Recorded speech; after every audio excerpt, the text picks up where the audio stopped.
Hey, here we go again. We are back, and today we have a new thing for our many fans of the head. To- we put things about the Russian culture in our head. Sometimes it's an expression, sometimes it's some things from the mentality or the culture. And okay, I can't talk like this for a long time actually. And we explain the, whatever we pull out. So today we have what's the real difference between a Russian mother and a Soviet one? I have a question. Sure. Russian mother means before the revolution? Russian mother, like from Russian Empire, or? I think when after? ChatGPT generated this question, it meant that it's the post-1991 after the USSR fell apart. Okay, because So there is like a big difference. There is a big difference, but this is how I'm going to interpret this. So, like, Okay. the mentality shift between the USSR and, like, more modern Russia. So, what do you think the difference is between the Russian two? mother is our generation, actually. Like, oh, yeah. I mean, millennials. Millennials. Starting from millennials. I don't know, actually. I think in the Soviet Union it was God, I remember my childhood. It's a completely different mentality. The generation gap is huge actually because the countries that people lived in are completely different. And like when I was a kid, for example, it was not uncommon for kids to just like for mom to say something, go have soup at your neighbor's, because I need to go somewhere. So like go have lunch at your neighbor's and like you just knock on the door, like ring the doorbell at your neighbor's and have some soup. So everybody kind of knew each other and everybody watched for everybody's kids when they were playing like, out in the yard or out in the courtyard in the playground.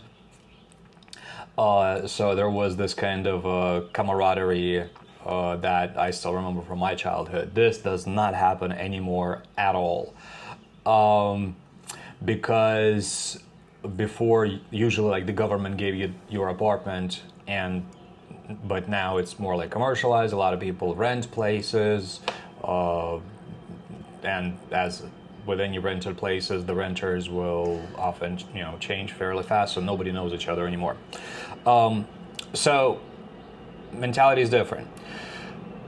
In the Soviet Union, I think there was a lot more of an authoritarian approach to parenting, like kind of do as you're told kind of thing. And this was reflected in parenting in schools.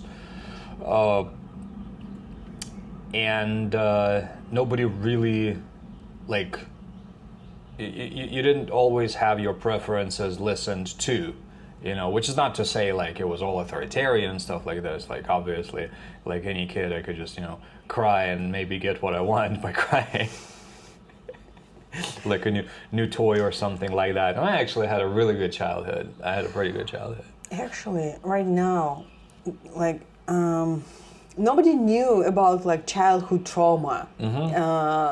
Like 40 years ago, for example, when we grew up. Because like childhood trauma considered to be like something, I don't know, horrible, like like violence or something, But now we know that everything can traumatize you. Yeah. And I think right now parents like mother, like Russian mother, they are more like nervous, anxious about their children. Indifferent now, you mean? Yeah. In what way? Because I have a couple more things to say about that. In a way that not to traumatize, not to like to create more тепличные условия, I don't know. Kind of like overprotection kind of thing, like a bubble. Yeah, but I don't have actually even friends with children. Our social network mostly like people without children. Yeah, so since we don't have it's children, so it doesn't make sense for us to hang out with people with kids. Yeah, but what I see from like threads, for example, and also goals are different. I think for our parents, the main goal was to give you education, and that's it. Yeah, Like, pretty much. It was a lot of times it was I mean a lot of times it was closer to like the Asian dad stereotype. Remember that meme? You know, study or else. Like you're supposed to be like a straight A student kind of thing, but not as much though. Not really. But I was gonna say something different. You mentioned something about anxiety, and I have a couple of things to say about this actually. So, one thing is childhood trauma. One thing that's different between now and the Soviet times is now you have a lot more like many more psychologists out there, and generally, the good part of that is that the kids are usually listened to. You know, like you don't like there's if you listen to your child, there is going to be a lot less manipulation going on, a lot less like forcing, like authoritarian approach. It's more of a consensual approach, you know. So that's the good part of like a more psychology savvy approach. The bad part of that is that not all psychologists are actually educated, like formally educated, and have actual like legit knowledge of psychology instead of projecting their own views, which sometimes are not exactly scientifically backed, you know. So very often you end up with a bunch of weird BS nowadays, a lot more than before. So that's the downside. That's one thing. And another thing that you said was anxiety. And today, yes, a lot of like mothers are kind of more anxious in terms of psychology. But before, when I grew up, anxiety was completely different. Times were a bit more like street level dangerous. You know, now Russia it's is 90s. 90s and 80s. I know, but it is the 90s. It was the 90s. But it's not just because it's the 90s. Russia was not the only place where things were a bit more dangerous back in the 80s or 90s, because you didn't have any cameras around, for example. Now you have street cameras everywhere, right? If something happens, usually the perp gets arrested like immediately, you know. But before, you know, you disappear by some garages, maybe you get found, you know. There were serial killers back, you know, in the Soviet Union, some pretty scary ones, and this is why everybody like would watch each other as kids. Like all the neighbors would watch each other as kids, because there was a faint but real possibility of things happening. And also, model was more patriarchal. Patriarchal. So the role of a man or a father was to like earn money, and that's it. And mothers, they had like two jobs actually, like actual job, and then at home like cooking, looking for children, etc. Looking over children after children.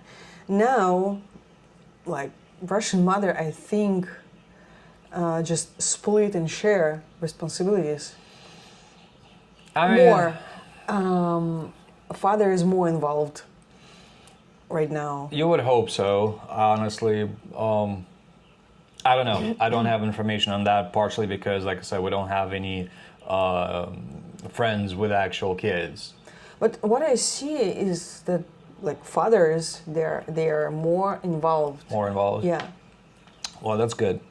But yeah, generally, the biggest difference, I would say, like between a Russian mother and a Soviet one, is that while a Soviet one and a Russian one, of course, would love their child and definitely want, like, you know, from their perspective at least, the best for them. But I think a more modern Russian mother is a lot more likely to actually listen to what the child actually wants, instead of projecting their own views on what's good onto the child. Yeah. You know, that definitely I love my mom, but some choices she made, like as an adult, I would definitely make different choices, honestly, because I would listen to my kid. So, and you know what would our parents say for that? what? Have your own children and then make decisions. Oh yeah. Have when your own you have children. your own When you have your own kids, yeah. then you'll see what it's like. Yeah. That's what all, like universally, that's what all our moms would friggin' say. Yep. All right, let's pull the next one. We got something random for tomorrow. What is Why it? do Russians hate smiling at strangers? I think We talked about Yeah. this before. Well, let's do it again. we don't hate. We just don't smile. We don't hate to smile. Well, let's do this one again. All right. You think? What? You don't want to do this? We can, but we had something. We did this one before. It's true. Yeah. Maybe pull another one. Let's put this in and do Yeah. this later. Okay. All right, fine. Okay, we're gonna cheat. Let's do it. Yeah. What? What? What's the Russian obsession with slippers about? The тапочки? Yes. Yeah, let's do this one. This is gonna be good. Actually, I have my тапочки on me slippers. So we'll talk about that. This is a really good one. All right. What's the Russian obsession with slippers about? That's what we're going to have tomorrow. Thank you very much for watching, guys. We're back in Chiang Mai. Going to be in the same background for the foreseeable future, so forgive us that. But don't forget to give this video a like and comment if you have something to comment. And subscribe to the channel if you're not subscribed yet. Other than that, again, thanks for watching and see you tomorrow. We're going to talk about slippers.